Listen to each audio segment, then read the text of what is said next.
everyone. This is Everyday Expressions, and I'm Erin Thompson. Thank you so much for joining me today.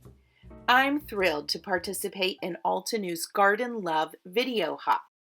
This video hop celebrates Altenew's latest release, Exotic Garden, and in this card, I'm using the gorgeous blooming tulips paired with the sweet ginkgo stamps. So let's get started. So as you can see, I begin by stamping out the layers of the blooming tulips in my MISTI. And I use the Cherry Blossom Crisp inks from Altenew.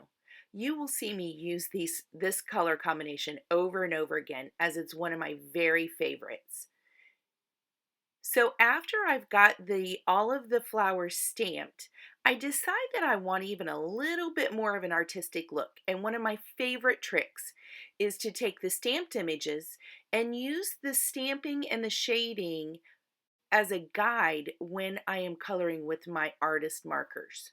For instance, the medium shaded layers from the stamped image, I'm using the Cherry Blossom artist markers from the Sunshine Valley Garden marker set. So when there's a medium colored stamped area in that tulip, I just use a medium color marker. It makes it so simple. I love the effect this gives. It takes the already gorgeous stamped flower and just makes it that much more gorgeous. It almost looks like you drew it yourself when you use the dark pink color as the outline in the flower and not, let's say, a black stamped image, which I do love that effect too, but I just adore how these flowers came out. And I will say, when using the artist markers, I think one of the biggest things is that a lot of people are very afraid to use that darkest color.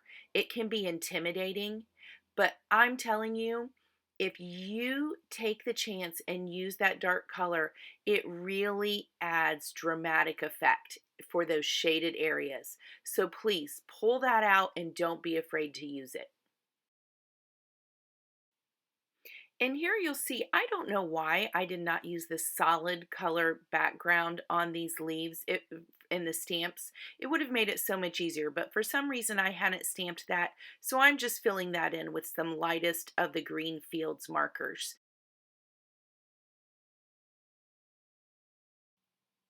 Now you can see that I've moved on to create kind of a frame for my slimline card, and I'm using the Slim Deco cover die set. This has become one of my latest obsessions. I love Art Deco, and this die set is just fabulous. So what I've done here is I have die cut this probably about 5 times from a heavyweight white cardstock. And then I very carefully used a tape runner to adhere all of these layers together. And I wanted to show you here, I really fidgeted with it until I got it almost perfectly aligned. I saved one of the negative pieces from that deco die cut, and I decided to put this inside as a focal point for my slimline card. And I'm using some of my favorite recent colors, the Northern Shore collection, to really contrast the pink colors of the flowers in this card. So I'm using the darker color, the Winter Lake, to just ink blend the background. And then I begin using different shades of the Northern Shore with the sweet ginkgo stamps to really create some depth and interest. After completing all of the shades of stamping with the sweet ginkgo, I decided I needed even a little bit more framing. So I used the Arctic Mountain color, which is the darkest blue, to add a little bit more shading to the outside edge and really frame all those pretty sweet ginkgo stamps. Then I pieced it all together and adhered that blue background panel and decided that I wanted a little bit more dramatic effect. So I did some ink splatters with the metallic shimmer sprays and even created my own with the Arctic Mountain blue dye. And I pieced it all together because I wanted the splatters to not just be in the middle on the frame. I wanted them to kind of bleed off of the page also. And I really do like this artistic effect. I think splatters add something to almost every card. Don't you agree? So here I'm just kind of testing. You know how you kind of piece everything together and decide on your layout. And I do love how these gorgeous pink tulips, contrast with the white and that blue center with the sweet ginkgo leaves. But you can see as I kind of fidget with this and move it all around, I'm trying to figure out here, where is my sentiment going to be placed? Because that was not something I had thought about earlier. And so lots of times I do not plan, I don't always use a sketch or a plan ahead of time. It just kind of comes together with the various components that I really like. And so here I'm piecing the pieces together and I'm thinking, where is my sentiment going to go? Where am I going to put this? And what sentiment am I going to use? What will work with this? And I will give you one of my favorite tricks here. When I don't really know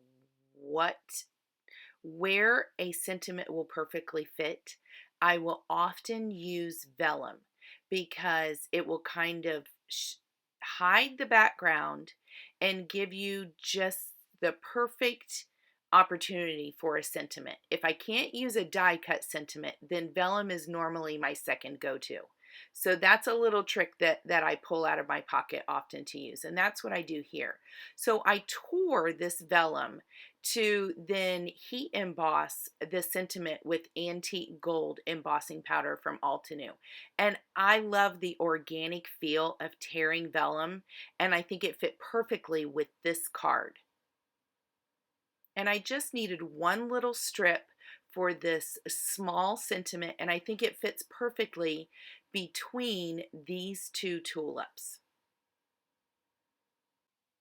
Speaking of vellum, have you noticed the trend lately? A lot of crafters are using it more and more with die cuts and for their sentiments and in backgrounds and even in infinity shaker cards.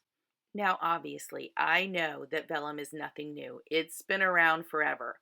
I'm just encouraging you, if you've got some beautiful vellum in your stash, pull that out and think about how you can add that to your card. I'm a little obsessed with it now.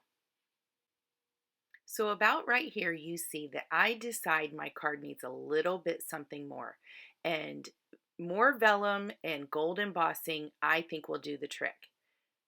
So I used my Altenew embossing ink and stamped some more of those beautiful sweet ginkgo leaves, stamped it on vellum paper, heat embossed it, and then die cut it and added that in for just a little bit more interest to really pull together the tulips at the top to the tulips at the bottom of the slimline card and create one cohesive effect.